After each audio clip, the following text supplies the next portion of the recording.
Yo, YouTube, what's up with your boy, Sports and Fitness Rants? I'm back, guys. Click that like button.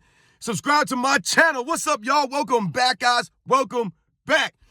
Got another great video for you guys today. As usual, you guys know the deal, man. You know what we're here to do on this channel. It's all about the truth. It's all about the facts on this channel. And I want to thank you guys, man, for all your love, man, for subscribing to my channel, for your comments, for everything, guys. It means a lot to me, man. You guys are recognizing, man. Real recognize real. And much respect to everybody out there. Everybody worldwide. Everybody across the states. Everybody out there in the Philippines. Out there in Canada. Out there in the United Kingdom. In France. In Belgium. In Poland. In Monte Carlo. In Australia. In New Zealand. Trinidad and Tobago. To Jamaica. South Africa. Everybody everywhere, man. Much respect to everybody out there, man. Shout out to Atlanta. Shout out to South Central LA. Shout out to DC. Shout out to all my people in New York. Shout out to everybody, man. And in this video, we're going to talk about LeBron James versus Tim Duncan and why I believe Tim Duncan is greater all time than LeBron James. We're going to talk about it in this video, guys. And you guys know what to do, man. Turn the volume all the way up. Hit that play button. Remember, these videos are for educational purposes. And let's roll. So, yes, guys, listen, man. On this channel, you guys know my stance on this, right? LeBron James is not in my top 10, right? I have a top 10 list, guys. It's on my playlist. You guys can check it out. It's a little bit different than a lot of people's top 10s. But LeBron James is not in my top 10. And I feel as if a lot of people do not have LeBron James in their top 5s, right? And a lot of people don't have LeBron James in their top 10. But many people do not have LeBron James top 2, right? Definitely not number 1, number 2. And like I said, many more people are starting to do their homework. They're doing their research.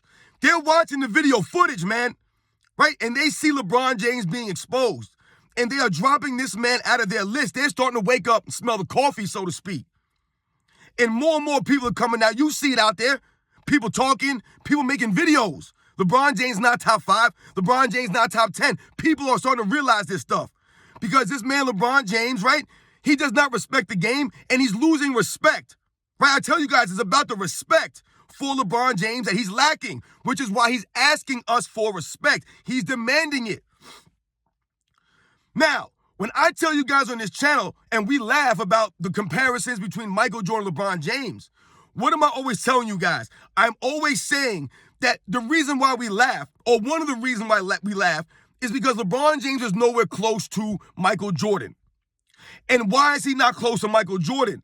Because we're always saying there are other all-time greats in between him.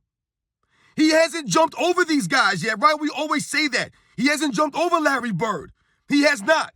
He has not passed up Magic Johnson. He has not. He has not passed up Will Chamberlain. In my opinion, he has not. He hasn't passed up Kobe. And he has not passed up Tim Duncan, in my opinion. And I believe a lot more people are starting to realize this, that there are other all-time greats that LeBron James has to have a conversation about. We must have a conversation about these things. We must talk it out. And when we think about Tim Duncan versus LeBron James, to me, guys, it's not even a question. Tim Duncan was a greater player. To me, once again, like I said, there are just things about Tim Duncan's career that we respect more than LeBron James. Now, we think about just the accolades, right? We think about MVPs and championships and things like that, right? You can say they're pretty even, right? All-star teams and all NBA selections, right? Things like that. We think about stats, right? And numbers. Tim Duncan's got him in certain stats. LeBron James got Tim Duncan in certain stats. But what do I always tell you guys? On this channel, it's not just about the numbers or the accolades for a lot of these guys. It's about the video footage, right? It's about what we watch these guys do, right? The eye test for a lot of these players. You know, when we think about LeBron James, right? And I'll tell you guys that we've lost the respect for this man. Why is that? It has nothing to do with numbers or accolades. It has to do with the video footage, right?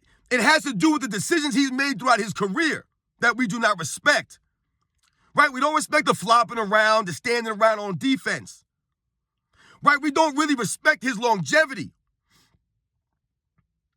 Because when you really think about longevity and you compare him to someone with actual longevity, like a Tim Duncan, who played 19 seasons in the NBA, the man was potent on offense and defense for a long period of time. When we think about longevity, you think about consistency, right? When you think about consistency, you think about Tim Duncan. That man was consistent, not in one aspect here or one aspect there. He was consistent on both ends of the ball, right? He could do many, many things at a high level consistently for a long period of time. That was Tim Duncan's greatness. That was his greatest attribute, was his steady consistency in all aspects of his game. So his rebounding, his defensive prowess lasted late into his career, where many other guys tail off, right? They had to sacrifice certain aspects of their games. Tim Duncan was consistent. That's one of the things I always respected about him. When we think about LeBron James, and people will tell you that, he made to 10 NBA finals, right? They'll celebrate his appearances a lot. We must also think about who LeBron James was going against, right? We've often talked about the Eastern Conference that LeBron James played in. And why do we bring it up? Because LeBron James felt the need to form a super team in an Eastern Conference that was not very strong. In comparison to a Tim Duncan's Western Conference, from 1998 all the way to he retired in 2016, Tim Duncan was facing some of the most stingiest talent and teams in the history of the Western Conference. If you look at the teams he was playing in the early 2000s, right? Teams like the Los Angeles Lakers with Shaq and Kobe, the Sacramento Kings with Vlade Divac and Mike Bibby and Chris Webber, right? And Bobby Jackson and Peja Stojakovic and Jason Williams, right? These teams were stacked. They had good talent, these teams, man. We think about the 2000s Western Conference. Guys like Steve Nash and the Phoenix Suns with Amari Stoudemire and Sean Marion. We think about Dirk Nowitzki's Dallas Mavericks, right? We think about guys like Michael Finley. We think about guys like Jason Kidd. Dirk Nowitzki and Steve Nash played together. These are the teams that the San Antonio Spurs were going against in that Western Conference, right? A lot of tough teams from 2000, like I said, to 2016, right? The two different versions of the Lakers, one with Shaq and Kobe, one with Pau Gasol and Kobe, right? Different variations of the Dallas Mavericks with Dirk Nowitzki and other players around him, right? The variations of the Phoenix Suns with the guys like I mentioned, Amari Stoudemire, Steve Nash, Sean Marion, and guys like Joe Johnson and Quentin Richardson, Leandro Barbosa, Boris Diaw. All these guys were in the Western Conference. These teams were good. These are the players that Tim Duncan was going against, the teams that the Spurs were battling against. And yet and still, Tim Duncan was able to manage to get 5 championships in 6 tries, going 5-1. And that one loss we know came off the hands of Ray Allen, right? And that 3-point shot that he made, saving the Miami Heat from elimination, forcing a Game 7. Right? Or the Spurs would have been, under Tim Duncan, they would have been 6-0 under Tim Duncan. This is the greatness of Tim Duncan, ladies and gentlemen. When we think about LeBron James versus Tim Duncan comparisons, we think about the leadership of Tim Duncan, right? Because oftentimes when they compare LeBron James to other players, right, they'll try to use these excuses about LeBron James having no help, and then they'll flip it around and say that LeBron James, right, makes his teammates better than anybody else in history. They'll say these things, right? There's contradictory. Either he doesn't have enough help or he makes his teammates better. It can't be both, though. Because when we compare him to someone like a Tim Duncan, for example, the leadership of Tim Duncan, right, the steady nature of Tim Duncan, allowed the San Antonio Spurs, allowed Greg Popovich to build a team around him, to build a dynasty around Tim Duncan. They built a little dynasty around Tim Duncan. I did a video the other day, guys, right? LeBron James never had a dynasty built around him. He never built a dynasty. Even though he team hopped and formed super teams, he still never managed to build a dynasty. Even with all those trades and free agent signings, it never happened for him. But Tim Duncan was able to build a dynasty, be the leader of a dynasty, right? Taking the torch from a David Robinson, right? Where they were not able to be as successful in the 90s.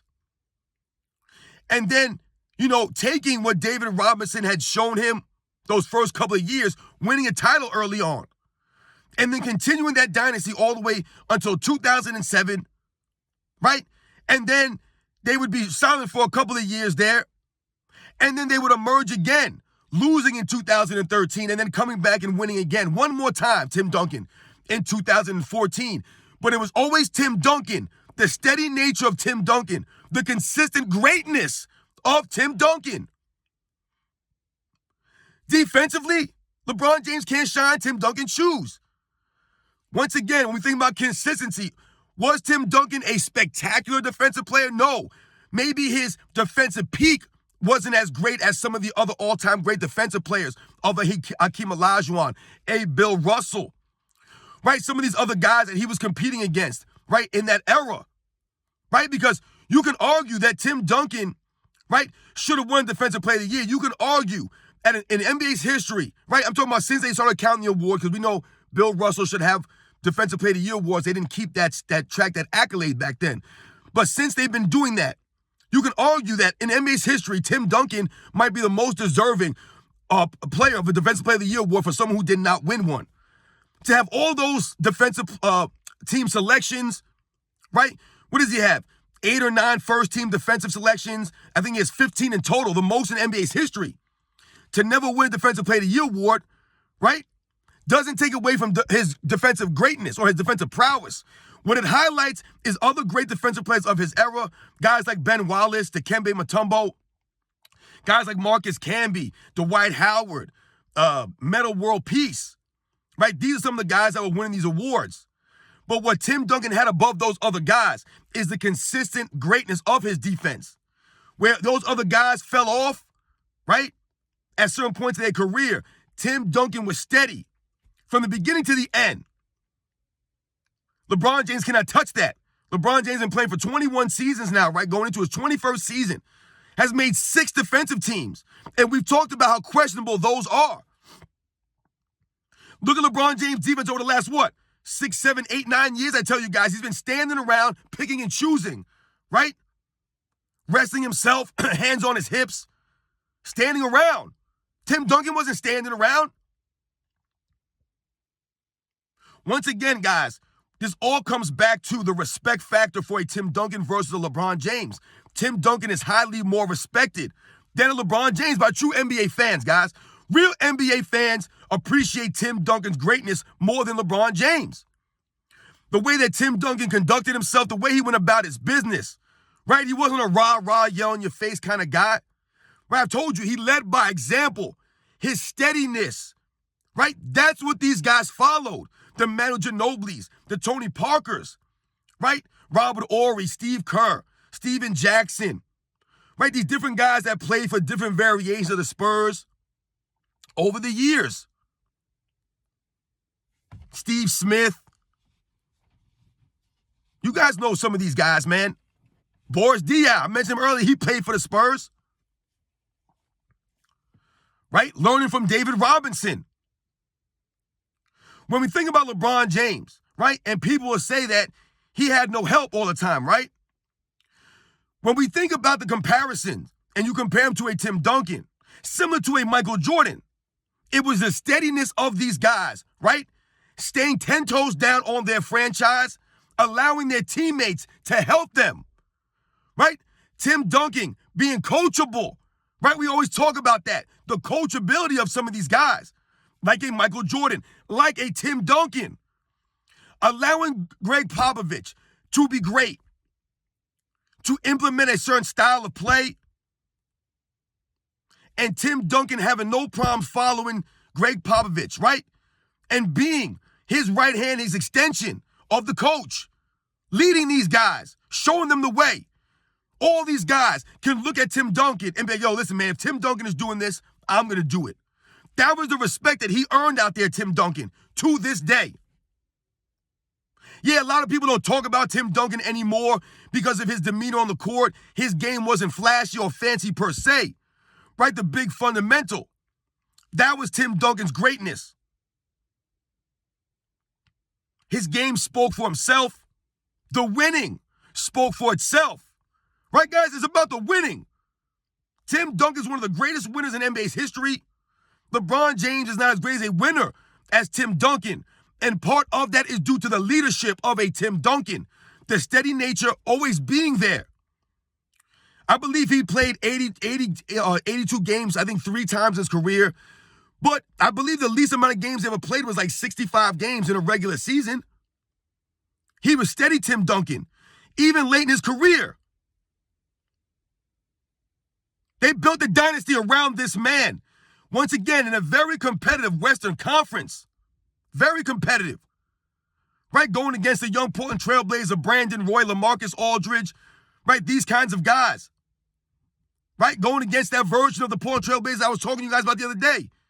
With Scottie Pippen and guys like Arvydas Sabonis and Steve Smith. Right? Bonzi Wells, Detlef Schrempf.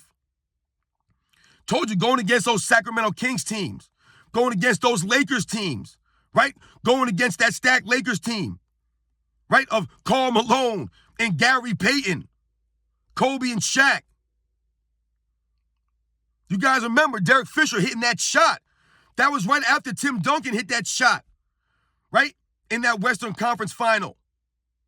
With like, 0.4 seconds left, Tim Duncan hit that fadeaway shot right in Shaq's face, man. Right? Tim Duncan was clutch. He was always there, man. More times than not, Tim Duncan was there. Whether it was on the boards, whether it was on defense, whether it was through his leadership. Yeah, we could talk about LeBron James and his accolades and his stats and things like that. Once again, we must remember, Tim Duncan was never playing for stats. He sacrificed accolades and stats for winning. That's all that mattered to a guy like Tim Duncan. A guy like a Michael Jordan. These guys were great winners, right? Guys like Bill Russell, right? They were great leaders, man. They led. That's Tim Duncan's greatness. I would never put LeBron James above Tim Duncan. I don't see how we can do that. To me, Tim Duncan's in my top 10 guys. I have Tim Duncan at number 8, behind Bill Russell and Hakeem Olajuwon. I have Tim Duncan at number 8. So, to me, guys, it's not even a question. Tim Duncan is above LeBron James. Yeah, LeBron James maybe is a better passer than Tim Duncan. Okay, no doubt about it. Is he a more potent scorer? Yeah, okay, we can say he's a more potent scorer. But once again, we must think about something. Look how often LeBron James has a ball in his hands. He's allowed to dominate the basketball. Right? He's allowed to shoot the ball way more than Tim Duncan ever shot the ball. Right? Tim Duncan's easy. 20, 22 and 10, 22 and 12 guy, 25 and 12 in his prime. If he was able to dominate the basketball that way, if he was a selfish basketball player and he wanted to sacrifice a little bit of winning for stats, he could have had prettier stats, absolutely. The Spurs ran their team through Tim Duncan. He was the anchor of that team. For all those years, he was the constant, Tim Duncan. No matter who they brought in around Tim Duncan, right? They could all feed off of him. He was the guy. Right? Which is why he was the finals MVP, right? In 3 of those 5 titles. Right? Someone like a young Kawhi Leonard coming in, being able to feed off of and learn from a Tim Duncan. This is what Tim Duncan did throughout his career, guys. The steady nature of Tim Duncan, like I told you guys, allowing someone like a Greg Popovich to be great. LeBron James, he never did those things. He never allowed his teammates to help him, right? He never maximized them. Tim Duncan maximized his teammates. He got the most out of guys like Tony Parker, Manu Ginobili, right? They were greater because of him. Right? Not saying that they wouldn't have been great, but they were greater because of someone like a Tim Duncan. right? LeBron James had to hop and go play with great players, right? They were already great on their own. Guys like Chris Bosh and Dwayne Wade. Guys like Anthony Davis. Guys like Russell Westbrook. Right? Guys like Kyrie Irving, Kevin Love. They were already established. Tim Duncan was on the team. He was on the Spurs before all these other guys started to come around. Right? He had immediate impact on that franchise because of his demeanor, his leadership, his heart, his grit. He was a true warrior, Tim Duncan. Like I said, battling guys. Battling Amari Stoudemire, LaMarcus Aldridge. Right? Battling these guys in the Western Conference. Going against Shaq. Right? Battling these guys. Battling against a Ben Wallace in the NBA Finals. Battling against a lot of these guys, man. Shout out to Tim Duncan, man. Tim Duncan is just greater than LeBron James. It's not a knock on LeBron James. Once again, the mainstream media has fooled people into believing that LeBron James is at least top 2. This is what they believe. This is what they're telling you. LeBron James is not top 2 all time. He's not top 5 all time. There are many other all-time greats that LeBron James has not passed up yet, and Tim Duncan is one of those guys. Tim Duncan just does more things greater than LeBron James.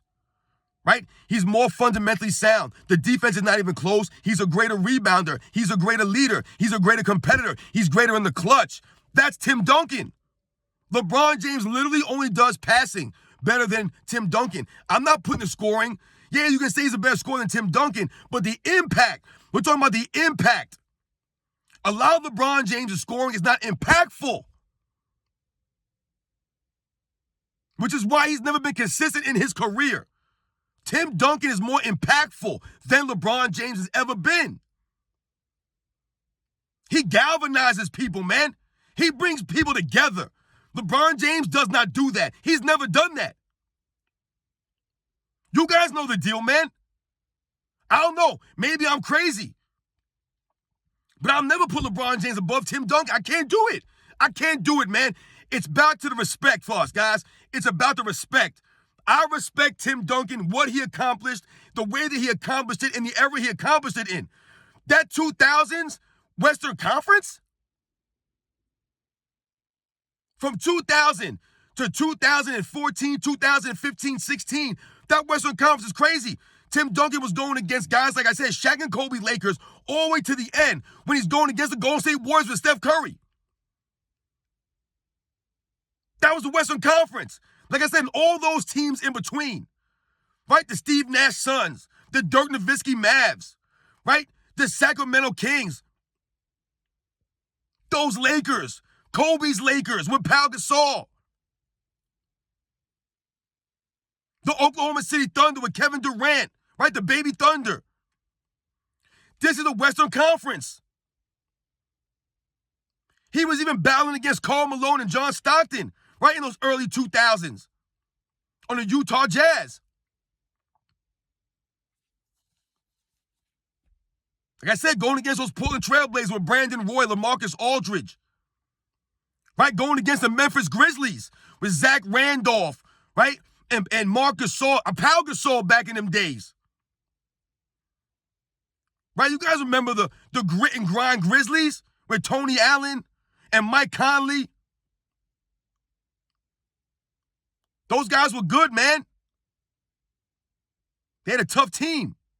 This is the Western Conference. Throughout the years, man, Tim Duncan stayed on one team, was the leader on that team, and won 5 titles, 2 MVPs. And you know what, though, guys? He earned the respect. That was the one thing that he earned. He earned the respect because he was a true champion. He respected the game. He respected the fans. He brought it every night, man. So shout out to Tim Duncan, his greatness. I'm putting him above LeBron James. He's in my top 10, Tim Duncan. LeBron James is not. You guys know the deal on this, man. And I don't think that we can say that LeBron James was greater than Tim Duncan. Where does he have him beat? In the stats? But the video footage, it proves that Tim Duncan was greater. You guys know the deal, man. I'll catch you on the next one.